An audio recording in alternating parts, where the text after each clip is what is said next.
गुरुर्ब्रह्मा गुरुर्विष्णु गुरुर्देवो महेश्वरः गुरुर्साक्षात् परं ब्रह्म तस्मै श्री गुरुवे नमः।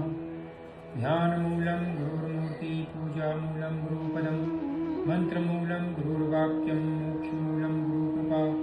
गुरुकृपा हि केवलं गुरुकृपा हि केवलं गुरुकृपा हि केवलं। हरि ओम तत्सत। आज हम चर्चा करेंगे पातंजलि योग सूत्र की। 60 दर्शनों में से एक दर्शन है पातंजलि योग दर्शन। दर्शन वह जो हमको दृष्टि प्रदान करे अपने आत्म स्वरूप में स्थित होने की।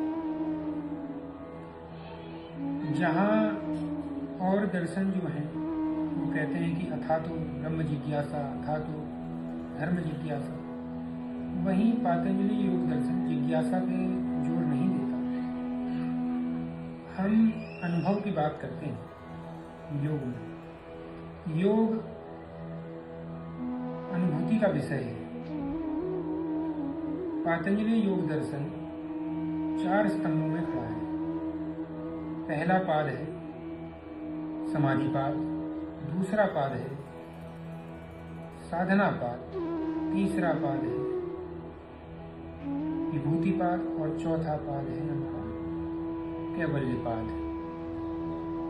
इन चारों पादों में 195 सूत्र हैं, 195, और हम क्रमबद्ध रूप से इसकी विवेचना करेंगे आज से।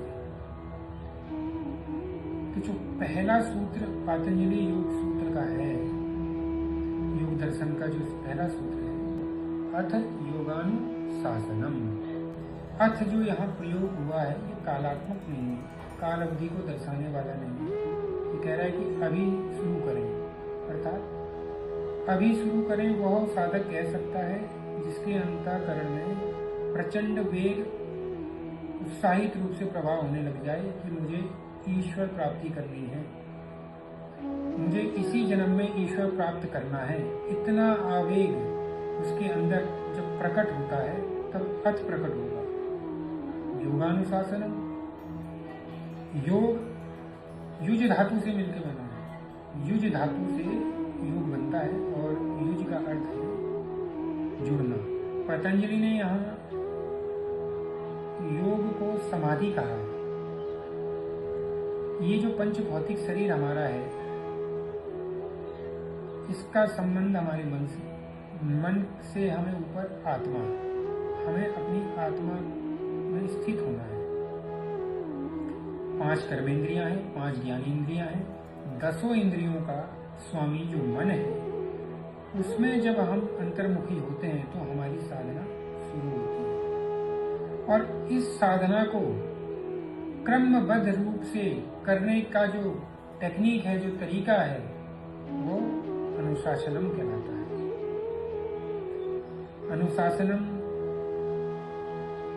गुरु द्वारा जो पद्धति है उसका नियमित रूप से, नियम से रोज एक ही समय पर कठोर अभ्यास करना अनुशासन कहलाता है। तो साधक के अंदर बहुत ज्यादा इच्छा प्रकट हो ईश्वर प्राप्ति की, और वह समाधि अवस्था को प्राप्त करने के लिए जो साधन करेगा क्रमबद्ध रूप से, जो गुरु उपदेश के द्वारा उसे प्राप्त होगा, इस पूरे प्रकरण को हम कहते हैं अथ योगानुशासनम। अब गुरु से कैसे प्राप्त होगा, इसके लिए भगवद गीता में बता दी, तत्विधि प्रणिपातेन परिप्रश्नेन सेवया।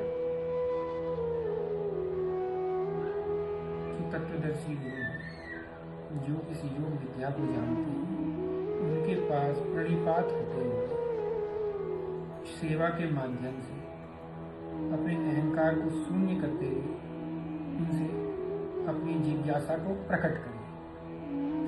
जब गुरु प्रसन्न होंगे तो यह मार्ग आगे की ओर अग्रसर हो। यह स्वेच्छाचारी मार्ग नहीं है, ये मनमाना मार्ग नहीं है। यहाँ तो गुरु के सानिध्य में ही अपने उस परम लक्ष्य को प्राप्त करने की विद्या है और गुरु का मार्गदर्शन अत्यंत आवश्यक है। इस मार्ग में आगे बढ़ने के लिए हमें अपने अंतःकरण को शुद्ध करना पड़ता है। आहार, व्यवहार और विचार से शुद्ध आहार के साथ साथ शुद्ध व्यवहार, आपका सभी लोगों से आपका व्यवहार कैसा है यह देखा जाएगा और व्यवहार के बाद आपका आचरण कैसा है और आपके विचार कैसे शुद्ध हैं या नहीं है। जब तक ये नहीं होगा तब तक योग घटित नहीं होगा। ये एक शारीरिक व्यायाम बना रह जाएगा, फिजिकल फिटनेस प्रोग्राम। तो हमारा जो लक्ष्य है अंतःकरण को शुद्ध करना, गुरु के मार्गदर्शन में इस योग विद्या का अभ्यास करना, निरंतर अभ्यास करना और आगे की स्थिति को प्राप्त करना। तो आज हमने जाना अथ योगानुशासनम। इसके आगे अब हम फिर विचार करेंगे आगे के वीडियोज में। 195 सूत्रों में से पहला सूत्र पूर्ण होगा। हर हर महादेव, ओम नमो नारायण। भगवती भागीरथी से मैं प्रार्थना करूंगा, भोलेनाथ से प्रार्थना करूंगा कि आप सभी का मार्ग आगे की ओर प्रशस्त हो और आपके अंदर वह इच्छा प्रकट हो, प्रबल इच्छा प्रकट हो, जिससे आप योग विद्या के प्राप्ति के अधिकारी बन सकें। हर हर महादेव।